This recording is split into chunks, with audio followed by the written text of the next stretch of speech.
Olá, seja bem-vindo. Neste bloco nós vamos falar sobre os principais tipos de bomba. E aí a gente vai falar desse acionamento, uma forma de acionamento dela e como são os tipos principais aí que a gente conhece, né? Vamos lá.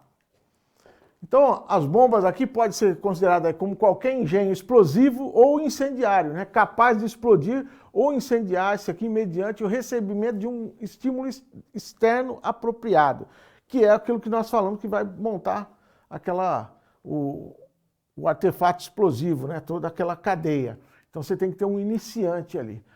Consistem aqui de vários elementos combinados numa cadeia de disparo completa para que possa ocorrer a detonação.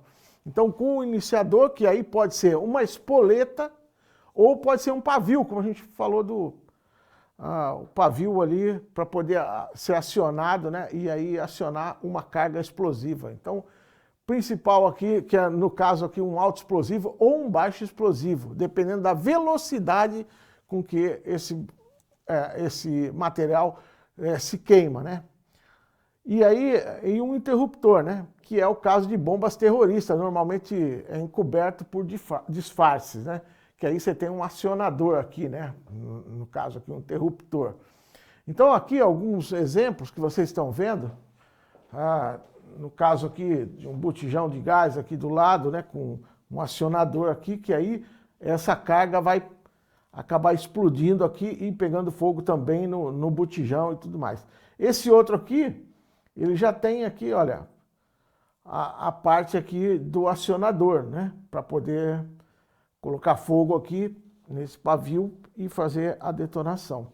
E eu quis trazer essa ideia aqui, ó, da munição, porque é o que todo mundo conhece. Todo mundo conhece bem uma munição de um revólver, por exemplo, de uma pistola. Nós temos aqui no número 1, aquilo que a gente chama de projétil, ou projetil, ou bala, que vem de balística, que é o estudo da trajetória da bala, né? Então, também chamado de bala. Nós temos aqui o número 2, aqui, que é o estojo, né? Que é o cartucho aqui, ó, o estojo que nós temos aqui. O 3 aqui é uma pólvora, que pode ser pólvora de base simples ou base dupla, né? Que é utilizada aqui dentro, que vai ser uma carga propelente. Essa pólvora aqui é uma pólvora sem fumar. Antigamente, você viu um filme de Bang Bang antigo lá, você vai ver que o cara tira, sai aquela fumaceira toda, mas hoje a pólvora é sem fumaça. Então, é uma carga propelente, né? Que a ideia é lançar alguma coisa para frente. No caso, é lançar o projétil, a bala aqui. E aqui nós temos, então, o número 4, que é só um culote, né, da munição. E aqui o 5 é a espoleta. E aí, com isso aqui, eu queria explicar como é que funciona esse esquema da bomba lá, utilizando a munição para exemplificar isso. Quando o percussor da arma lá, ele bate aqui na espoleta, o que acontece? A espoleta é um material bem sensível. Por exemplo, estilhato de chumbo ou de mercúrio, que é acionada através dessa fricção ou dessa pancada que é dada aqui, e aí ele sai aqui, né, ele tem uns furinhos na espoleta que vai sair uma faísca, ou seja, que é então o nosso acionador, e aí vai explodir, quer dizer, vai pegar fogo aqui, ó, nessa carga propelente, né, que é um baixo explosivo, e com isso aí ele vai lançar o projétil à frente e o tiro vai sair. Então o acionamento da bomba, fazendo uma analogia aqui, o que é? Você tem que acionar uma espoleta, né, para que essa carga principal ela seja acionada e aí ela, no caso aqui, deflagre, né, para poder lançar essa carga propelente aqui, lançar o projétil à frente. Essa ideia aqui da munição é para justamente mostrar esse mecanismo, essa cadeia de disparo aí, né? Então ela precisa do percussor para bater lá na espoleta, a espoleta, quando atingida, ela dispara ali, ela vai soltar um fogo aqui, ó, uma faísca para cá, e a carga propelente, então, vai ter vai se transformar em gás, na verdade. E como tem uma lei da física, que chama lei de Pascal, que ele vai para todas as direções, né? Esses gases vão ser expandidos para todas as direções com a mesma força, mas ele não tem para onde sair, ele vai para frente, então onde ele empurra o projétil que vai entrar no cano da arma e vai sair lá do outro lado. Então, basicamente, para fazer uma explicação aqui sobre o explosivo. Eu acho que essa da munição, porque é um negócio que todo mundo conhece, fica fácil de entender como é que acontece esse processo. E vocês vão ver ele de outras formas também. Então nós temos aqui o autoexplosivo, né, que é uma substância explosiva poderosa que, mesmo transformando aqui seu estado físico aqui ao ar livre, né, ele pode produzir uma reação extremamente rápida e violenta, denominada aqui de detonação. Quando a gente fala de detonação, você está falando de explosivos, de autoexplosivo, né? Detonação, você está falando de autoexplosivo. Quando a gente fala de deflagração, aí você está falando do baixo explosivo. Então, em boa parte das vezes aqui, são inertes aqui, não explodem ou incandescem sozinhos. Só você deixar ali a dinamite, o petardo, né? Aqui a gente tem aqui uma imagem aqui da dinamite, né? Banana de dinamite, como a gente chama aqui, ó. Os petardos aqui, ó. Ou cordel detonante também aqui. Só isso ele não vai acionar, ele precisa ter um iniciador ali. Então ele não vai explodir sozinho, você pode deixar lá armazenado durante anos e não vai acontecer nada com aquilo. Então eles são relativamente seguros, necessitando aqui de um agente iniciador aqui, para poder entrar em ação, ter uma reação, e aí no caso a espoleta ou detonadores aqui é que vão acionar o TNT, que é o trinitrolueno, o PTN, que é o pentanitrito-tetranitrato, que é usado aí no cordel detonante, o composto C4, que é um explosivo plástico aqui, dinamite, cordel detonante, que a gente está mostrando aqui também. Então são tipo de autoexplosivo, né? Mas nós não vamos detalhar muito isso aqui, que nosso foco é justamente impedir que isso ocorra dentro da empresa, né? É uma ameaça de bomba ali dentro da empresa. Mas isso aqui é só para a gente ter uma ideia, conceito aqui, os tipos de bombas existentes. Então, bomba simples, que a gente chama aqui, é o quê? O artefato que, uma vez observado, pode instantaneamente ser identificado como bomba. A pessoa olha para aquilo ali e fala, pô, isso aqui é uma bomba. Pelo formato que ela tem, pela ideia que todo mundo tem de bomba, né? Então, ele olhando para aquilo, ele fala, ó, ali tem uma bomba. Já uma carta-bomba, que a gente vai trabalhar mais detalhadamente um pouco mais à frente aí, ela tem uma denominação generalizada de bombas remetida por via postal, né? Normalmente são acionadas aqui quando dá abertura dos envelopes ou pacotes. Por isso que nós vamos falar um pouquinho também sobre a forma de acionamento aqui dessas bombas, para poder entender aqui e saber o que não fazer, principalmente nos casos aqui de ameaça de bomba e também com carta-bomba.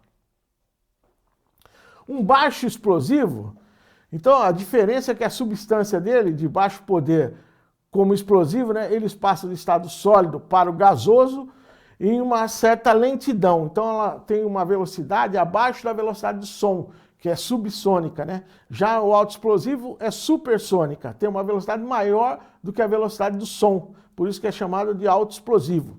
Então normalmente deflagram e não detonam, né? Deflagram, então porque a combustão é mais lenta.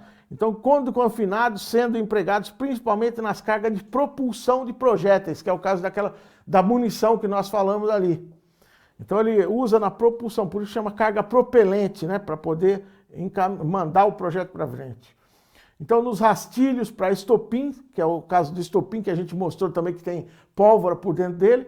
Então, quando ele é acionado, você vê, você já deve ter visto isso nos filmes e tal, ele vai queimando aquele rastilho de pólvora. Por quê? Porque ele é um baixo explosivo. A queima dele é subsônica. Então ele vai queimando devagar, dá tempo de você se afastar, dá tempo de medir, de acordo com o tamanho do estopim, o tempo que vai da reação ali para a explosão, para chegar na carga principal que vai ser acionada. Então nós vimos o quê? Que o autoexplosivo ele não aciona sozinho, né? Você precisa de um iniciador, alguma coisa que detone isso. Pode ser a espoleta, pode ser um estopim, que aí quando chegar o fogo ali, aí sim vai o autoexplosivo vai explodir, então, e vai detonar, né? Então alguns exemplos aqui são a pólvora negra e pólvora sem fumaça, que é aquela utilizada ali como nós mostramos ali na munição, né? A bomba pipe aqui, bomba de pipe que é chamada, que é a bomba simples, né? Elaborada com baixo explosivo, ou seja, pólvora, Quando a gente fala de baixo explosivo, um exemplo que sempre vem na cabeça é a pólvora, que a gente liga o quê? A munição, que é um baixo explosivo ali, que é a nossa carga propelente. Então, confinadas então, em um recipiente fechados e acionado por meio de um pavio, né? A maioria das granadas aqui de fabricação caseira aqui obedece esse mesmo princípio de construção, que é esse aqui, ó.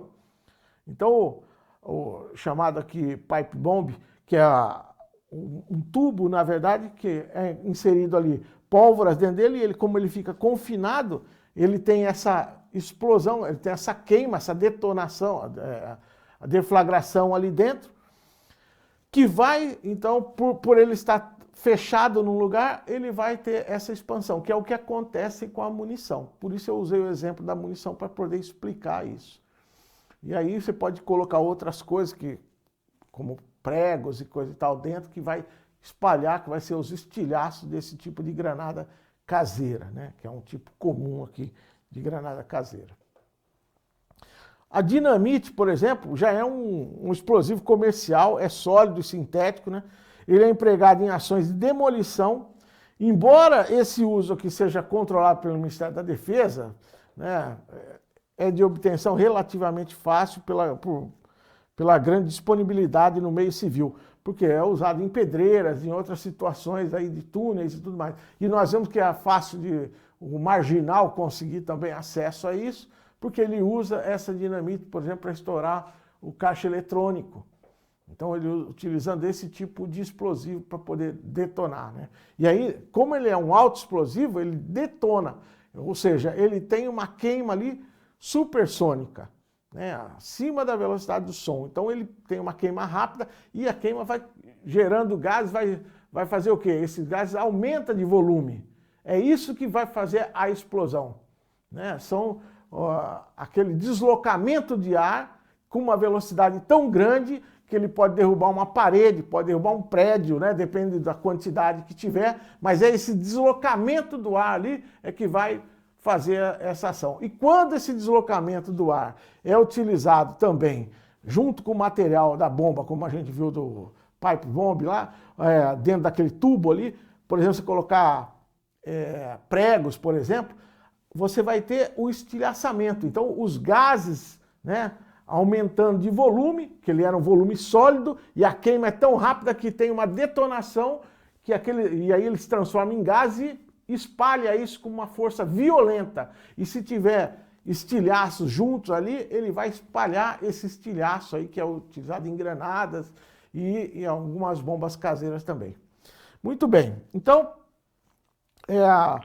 que a gente viu aqui, essa parte dele, que ele, como alto explosivo, não detona sozinho, né? Necessita então de um iniciador. No caso, uma espoleta elétrica ou pirotécnica. Pirotécnica é aquela, pode ser o estopim ali, é por fogo, né?